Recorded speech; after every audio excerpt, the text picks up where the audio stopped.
In one commercial, a white man holds open a lift door for a white woman, but lets the door close on a black one. The white woman steps out, disgusted. In another, a taxi driver tries to pick up a white passenger before an Aboriginal one who's been waiting longer. The white passenger refuses to jump the queue. But does Australia, one of the world's most multicultural countries, really need ads like these more than other places?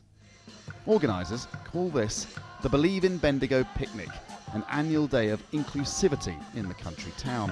When my kids were growing up, I used to have to take them to Melbourne to the big market to see people of any other ethnic origin, you know, because there just weren't those kind of people here. And so now that's changing and more people are coming to live here. But the main idea is to hold an event which contrasts with another held in Bendigo. In late 2015, hundreds protested against plans to build a mosque. The ugly images tapped into a perception that Australia is and Australians are racist.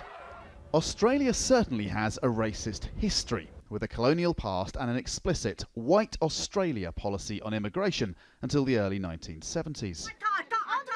Today, videos like these are easy to find online. Researchers recently surveyed more than 10,000 people in Australia. They concluded that about a quarter answered questions in a way that showed them to be intolerant of other cultures and ethnicities. The same survey asked people if they'd experienced discrimination in the last year. 39% of people originally from China and India said they had, 69% of people from Sudan, and 59% of Indigenous Australians.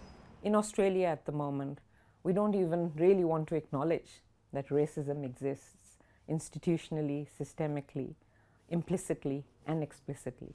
But Australian society is diverse and is getting more so.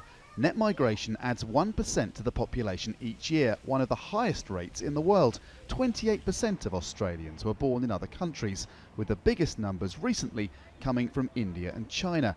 Surveys suggest about 85% of Australians think multiculturalism has been good for the country. And the Prime Minister regularly calls Australia the most successful multicultural society in the world. Some, though, say that is a claim too far. If you kind of crow about being the most successful, it can kind of paper over the fact that there are problems as well. Bendigo's mosque is going ahead. Its difficult start, potentially a positive. It opened up a conversation, and that's something that was probably missing in Bendigo before then.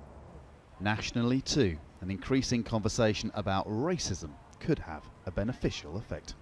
Andrew Thomas, Al Jazeera, Sydney.